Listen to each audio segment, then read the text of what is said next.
चलिए आज इतिहास के पन्नों को पलटते हैं और एक ऐसी जगह की कहानी सुनते हैं जो किसी जमाने में पूरी दुनिया के लिए ज्ञान का केंद्र थी, नालंदा विश्वविद्यालय।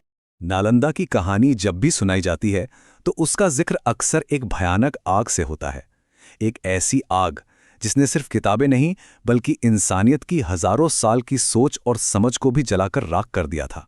जरा इस आंकड़े के बारे में सोचिए, 90 लाख इतनी हाथ से लिखी हुई पांडुलिपियां यानी मैन्युस्क्रिप्ट्स वहां के पुस्तकालय में रखी थीं। हर एक किताब में न जाने कितनी सदियों का ज्ञान और अनुभव छिपा हुआ था। और कहते हैं कि 1193 में जब उस लाइब्रेरी में आग लगाई गई तो वो 1-2 दिन नहीं बल्कि पूरे 3 महीने तक धधकती रही। सोचिए कैसा मंजर रहा होगा, आसमान में उठता धुआं जो सिर्फ कागज नहीं बल्कि हमारे भविष्य की अनगिनत संभावनाओं को भी जला रहा था। पर यह समझने के लिए कि हमने क्या खोया, हमें करीब 1500 साल पीछे जाना होगा। नालंदा के उस सुनहरे दौर में जब दुनिया के कई हिस्सों में अंधेरा था, तब यहां ज्ञान का सूरज चमक रहा था। इसका तो नाम ही अपने आप में एक वादा था, नालंदा यानी ज्ञान की एक ऐसी धारा जो कभी रुक नहीं सकती, जो हमेशा बहती रहेगी। ये सिर्फ एक यूनिवर्सिटी नहीं थी बल्कि दुनिया की पहली रेजिडेंशियल यूनिवर्सिटी थी। मतलब सीखने के लिए बसाया गया एक पूरा शहर जो 10 किलोमीटर के विशाल इलाके में फैला था। यहां चीन, कोरिया, तिब्बत और ईरान जैसी जगहों से हजारों की तादाद में छात्रों पढ़ने आते थे। लेकिन यहां एडमिशन लेना कोई बच्चों का खेल नहीं था। गेट पर ही आपकी मौखिक परीक्षा होती थी, और ये परीक्षा लेने वाले कोई और नहीं बल्कि अपने समय के बड़े बड़े विद्वान होते थे। कह सकते हैं कि ये इतिहास का सबसे मुश्किल एंट्रेंस एग्जाम था, जिसे 100 में से सिर्फ 20 या 30 लोग ही पास कर पाते थे। और जो अंदर पहुंच जाते उन्हें मिलती थी पर्सनल अटेंशन। हर 5-6 छात्रों पर एक टीचर। आज की बड़ी बड़ी यूनिवर्सिटीज भी ऐसे टीचर स्टूडेंट रेशियो के बारे में सिर्फ सोच ही सकती हैं। और सबसे बड़ी बात, यहाँ सवाल पूछने की आज़ादी थी। यहाँ तक कि नास्तिक विचारों पर भी खुलकर बहस कर सकते थे। सोचिए उस जमाने में ये कितनी बड़ी, कितनी क्रांतिकारी बात रही होगी। पर नालंदा का दिल, उसकी आत्मा बसती थी उसकी लाइब्रेरी में। इसका नाम था धर्मगंज। ये कोई एक बिल्डिंग नहीं थी बल्कि 3 बड़ी बड़ी इमारतें थीं, जिनमें से एक तो 9 मंजिला थी। और इनमें क्या था? 90 लाख हाथ से लिखी हुई पांडुलिपियां, सदियों का ज्ञान एक ही जगह पर। से हैरान करने वाली बात, ये सब कुछ, पढ़ाई, रहना, खाना, सब बिल्कुल मुफ्त था। इसका पूरा खर्च आसपास के 200 गांवों से आने वाले टैक्स या राजस्व से चलाया जाता था।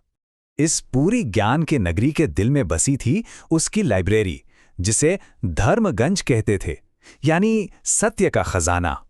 और ये कोई एक बिल्डिंग नहीं थी बल्कि 3 विशाल कई मंजिला इमारतों का एक पूरा कॉम्प्लेक्स था।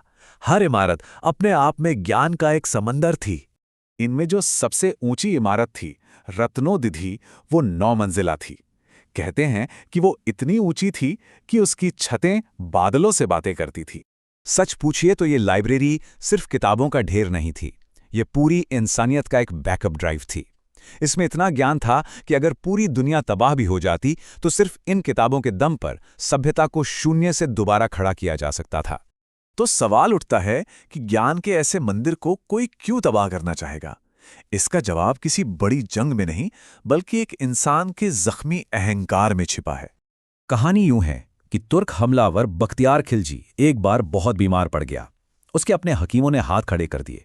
तब किसी ने उसे नालंदा के आचार्य राहुल श्रीभद्र से इलाज कराने की सलाह दी।